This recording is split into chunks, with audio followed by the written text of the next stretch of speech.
Welcome back to Tour with Joe. So today we are going to be exploring the best views in London that are free. Now, there are so many viewpoints in London where you can oversee the whole of the city. Some that are free and a lot that you'll have to pay for. So today I hope you find my video to be useful. I highly recommend that if you're looking for an amazing view of London that you do not actually pay for that. And you simply go to one of these places on my list, snap a picture and let me know in the comments down below of your favourite view. So let's get started. First up, we have Greenwich Park. Head in to Greenwich Park and climb up the hill. When you get to the top of the hill, you will find yourself overlooking one of the best views of London as you take in the whole of the city. Greenwich Park is renowned for having one of the best views of London as it offers a different perspective of the city. Not only that, but you will find that many movies are actually recorded in Greenwich Park because of how amazing the viewpoint is. When you first take in the scenery, you will first begin to see the green open space of Greenwich Park. Following on, you will then see the amazing architecture ranging from the Queen's House to the old Royal Navy College. Overlooking Greenwich, you will then find yourself staring at some very tall skyscrapers, the heart of Canary Wharf, and also London's banking industry. Not only that, but you will get the opportunity to see centuries of London's development, ranging from some really old buildings to the contemporary developments inside the city. Next up, we have Richmond Park. Now, Richmond Park, in my opinion, is one of the best parks in the whole of London. Hands down, full stop. The reason I say that is because Richmond Park is home to deer. That's right guys, if you head to Richmond Park, you will find deers. Not many people actually know that when they head to Richmond Park, you can find two of the best viewpoints of the city. The first viewpoint is Sawyer's Hill, which I highly recommend to check out. But even better than Sawyer's Hill, you will find King Henry's Mound. Now this place is full of history, as it is rumoured to be the location where Henry VIII was actually located as he waited for the signal to show that his second wife Anne Boleyn had had her head chopped off. Nice, right? Full of history, what more could you want? But nowadays, Richmond Park and King Henry's Mound is known for having one of the best tree-framed pictures and viewpoints of the whole of the city. So I highly recommend that you check this out, not only because it's one of the best viewpoints, but also because it's an amazing tourist attraction full of history. Next up, we have Primrose Hill. Just beyond the beautiful park of Regent's Park, you will find yourself located in Primrose Hill. Upon entering Primrose Hill, you will find yourself thinking that this is not the best viewpoint of London. However, a top tip, don't cheat and don't look back. Keep on climbing the hill, and when you get to the top, the surprise is waiting for you. Primrose Hill has a less manicured feeling about it, and also attracts tourists and locals from all over the city. The view sweeps South Straight and to central London, and is one of my favourite viewpoints of the whole of the city. I highly recommend that you do check out Primrose Hill at least once, especially if you are a tourist. Once you get to the top of Primrose Hill, you can even play a game and see how many tourist attractions around the city that you can pick out. If you are heading to Primrose Hill, then I also highly recommend that you take along a picnic and take a few gins, so you can sit back, crack a drink and take in the viewpoint. Next up, we have Sky Garden. So if you haven't already checked out the top 10 secret London attractions, then I highly recommend you to click on the link above and check out that video. Sky Garden is one of my favourite secret places and is why it made that list in my previous video.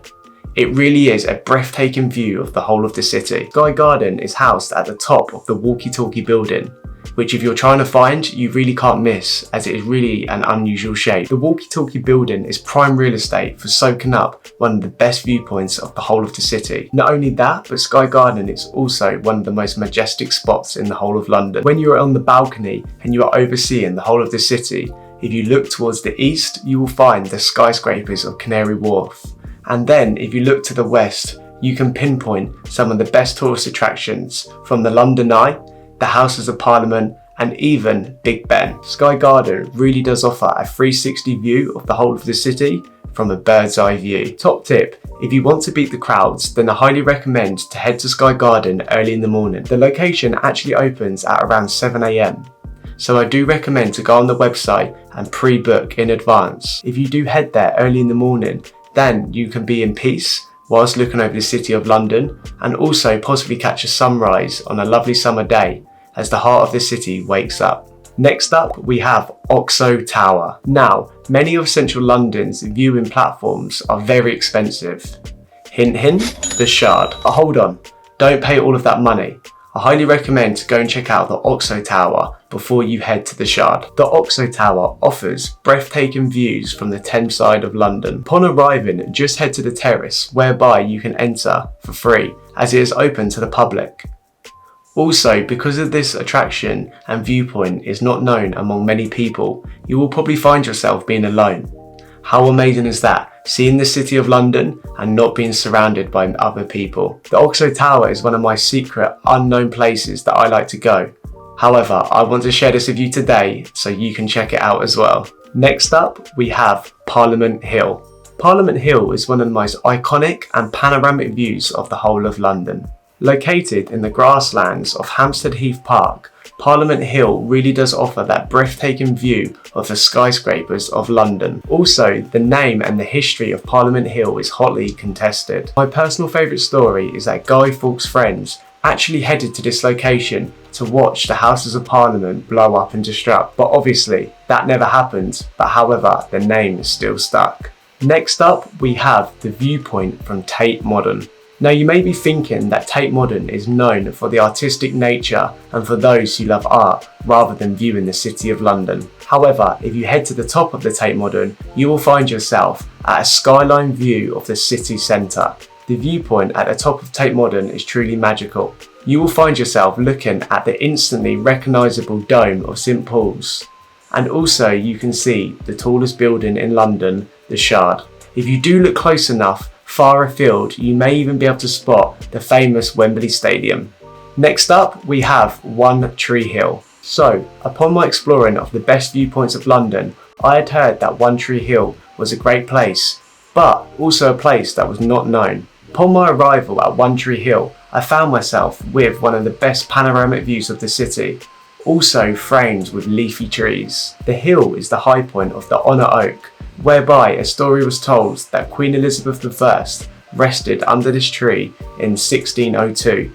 Apart from its royalty history, One Tree Hill is truly a magical place to visit, whereby you can get a view that is not known among many people, but should be because it's absolutely amazing. Next up, we have One New Change. For a long time, One New Change was a location and a viewpoint that not many people knew of. Being so close to the dome of St Paul's, it almost feels that you can reach out and touch it. However, the secret was never going to last. But aside from that, this location is truly a magical place. I highly recommend to visit One New Change at sunrise or sunset so you can fall in love with the city of London. And lastly, we have Waterloo Bridge. So who actually said that you need to climb hills and climb many stairs to get to the top to get the best view of London? The River Thames isn't short of a bridge or two, but if you head to Waterloo Bridge, you will find yourself looking at one of the best viewpoints from down low. The viewpoint even makes the most battle-hardened locals turn round and snap a picture despite crossing the Waterloo Bridge every day. After all, how can you get a better picture when you are down in the city but still able to get that viewpoint from left to right? But I always get asked, why is Waterloo Bridge so appealing? If you look to the west, you will find the London Eye and the Houses of Parliament. And if you look to the east, you will find the Shard and also the skyscrapers of the city. Waterloo Bridge is truly a magical place whereby you can capture the views by simply moving from A to B and not even really needing to head to a certain location. Now this concludes the best viewpoints in London that are free. Please do let me know in the comments down below what your favourite viewpoint is.